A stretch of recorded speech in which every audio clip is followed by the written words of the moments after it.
O relógio marcava 5h17 da manhã quando o aeroporto internacional de Pudong, em Xangai, foi tomado por um clima estranho. Passageiros ainda sonolentos caminham lentamente pelos portões. Cafés começavam a abrir e o silêncio típico do início do dia dominava o saguão. Mas tudo mudou em poucos segundos. Um grupo de policiais surgiu correndo em direção ao portão 47, rompendo a tranquilidade e provocando uma reação em cadeia de sustos, quedas de café e celulares sendo erguidos às pressas para gravar o que, ninguém sabia ainda, se tornaria o momento mais explosivo do mês. Entre os viajantes alarmados, uma mulher de boné preto, máscara e casaco escuro acelerou o passo de maneira suspeita. Seus ombros estavam tensos, as mãos tremiam levemente enquanto apertavam o passaporte. Era possível perceber que ela olhava para trás a cada 3 ou 4 passos, como quem teme ser alcançada a qualquer instante. Quando os policiais gritaram Tongiren,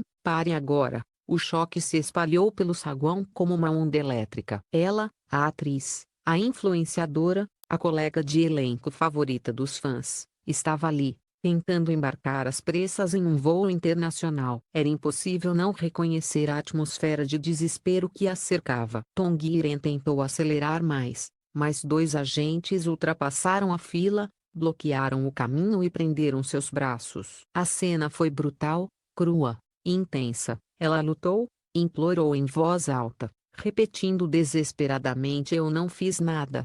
Por favor, me soltem. Mas o aeroporto inteiro já tinha parado para assistir. Os rostos dos passageiros mostravam perplexidade, e em poucos minutos os vídeos da captura começaram a se espalhar pela internet como incêndio em floresta seca. A frase Tongiren presa no aeroporto se tornou trending world em menos de 11 minutos. Para entender o impacto daquele momento, era preciso voltar 18 dias no tempo, para o dia em que Lee Menglong, o ator querido por milhões, foi encontrado morto em seu apartamento. O caso já era envolto em mistério desde o início. A polícia classificou a morte como suspeita, mas os detalhes tornaram tudo ainda mais inquietante. O corpo estava intacto, sem sinais de luta ou ferimentos graves.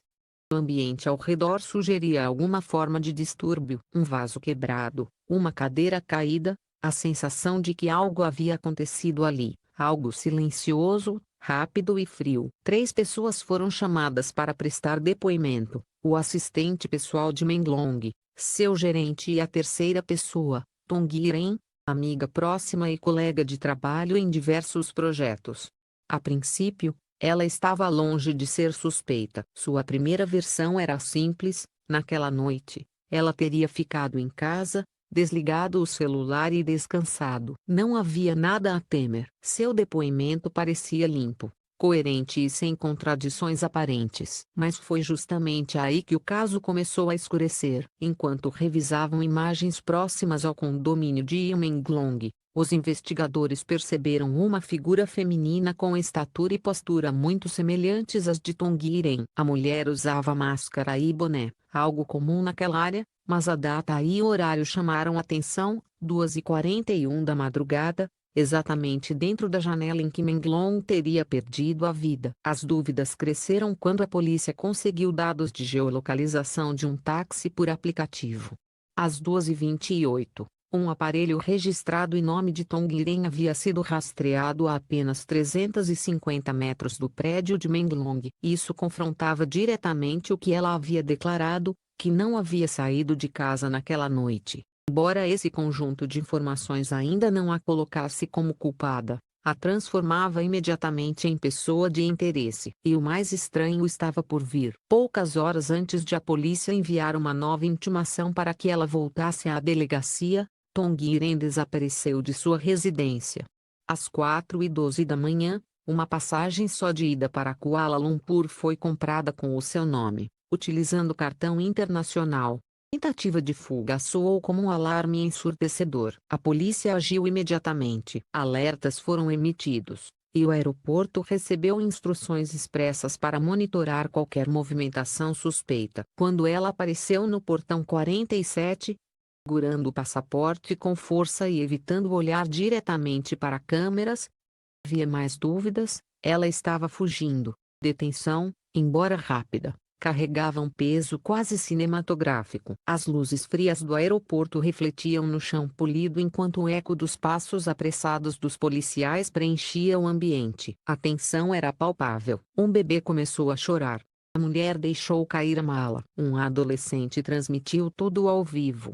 Naquele instante, Tongiren deixou de ser apenas testemunha, ela se tornava peça central de um quebra-cabeça que estava longe de ser resolvido. O comunicado oficial da polícia veio pouco depois, curto e duro. Tongiren foi detida por tentativa de fuga e por contradições graves relacionadas ao caso Yu Menglong. A frase contradições graves caiu como uma bomba. Até então, o público acreditava que ela não tinha qualquer ligação direta com a morte de Menglong.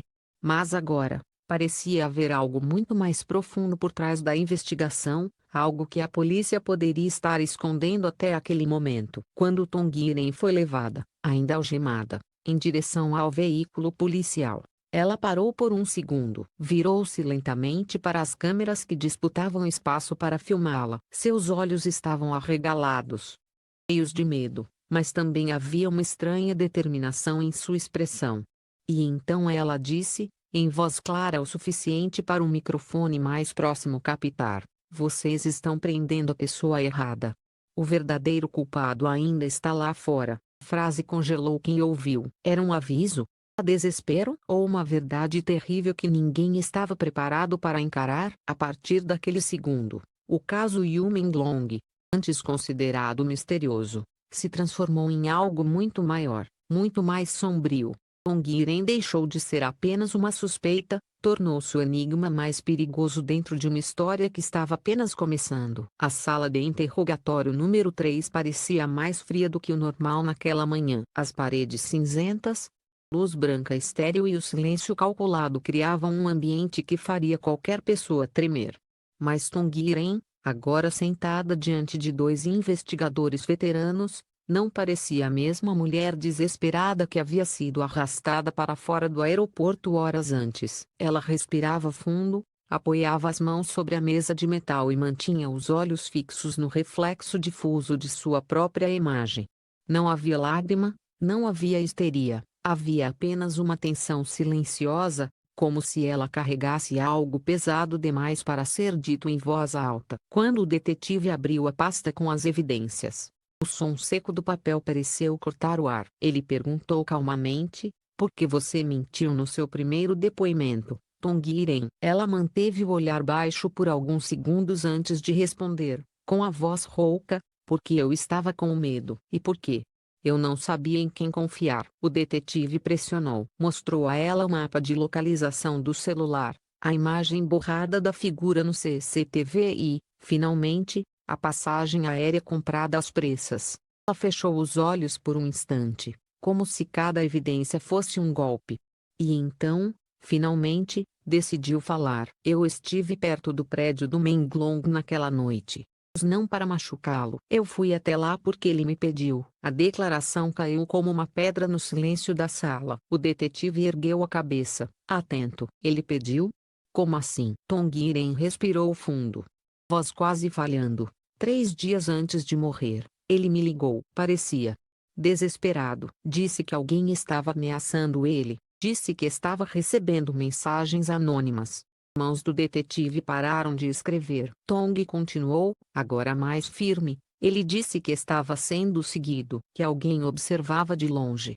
E pediu que, se alguma coisa acontecesse, eu não deixasse a polícia encerrar o caso como acidente. Ela abriu a bolsa confiscada pela polícia e tirou um pequeno pedaço de papel dobrado muitas vezes, algo guardado com medo, desespero e cuidado. Ele me deu isso. No papel, tremido, quase ilegível, havia uma única frase: se algo acontecer comigo, começa com ele. O detetive encarou a frase com inquietação. E quem seria? Tongiren ergueu a cabeça. Pela primeira vez desde a prisão, seus olhos brilharam com verdadeiro pavor. Lian Zemin. O nome ecoou pela sala como um trovão mudo. Lian Zemin, ex-assistente de direção. Homem com histórico problemático, denunciado anos atrás por assédio contra atores mais novos. afastado discretamente da indústria. Pouca gente sabia onde ele estava. Quase ninguém falava seu nome. Mas Yu Menglong sabia. Aparentemente, Tongiren também. A polícia revirou arquivos antigos e encontrou motivos de sobra para desconfiar de Liang. Ele tinha sido abertamente hostil a Menglong após ter sido demitido de um projeto. A rixa entre os dois nunca foi completamente explicada. Mas uma troca de mensagens antigas entre eles revelava que Liang guardava rancor profundo. A revelação abriu uma trilha completamente nova. A equipe de investigação voltou ao apartamento de Menglong e analisou novamente o sangue encontrado no canto da mesa de vidro, e então veio a bomba. O DNA não era de Menglong.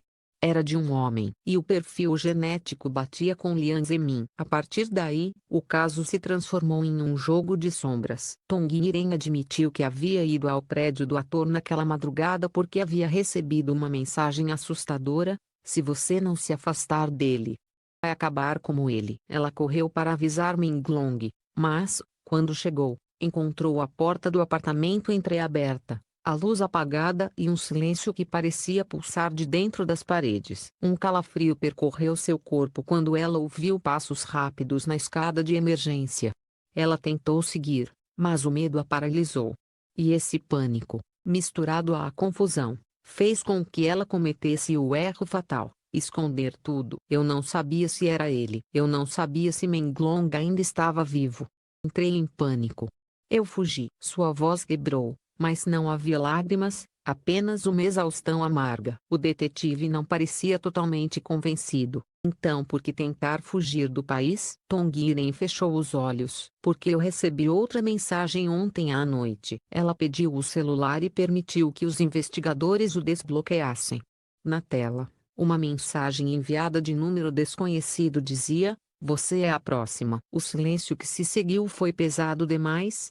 Se o ar da sala tivesse perdido toda a temperatura. A polícia imediatamente solicitou buscas nos arredores do apartamento de Liang Zemin. O que encontraram foi um apartamento pequeno, escondido nos fundos de um bairro industrial, e dentro dele, um cenário de gelar o sangue. As paredes estavam cobertas de fotos de Yu Menglong, recortes de notícias antigas, prints de livros, agendas, horários.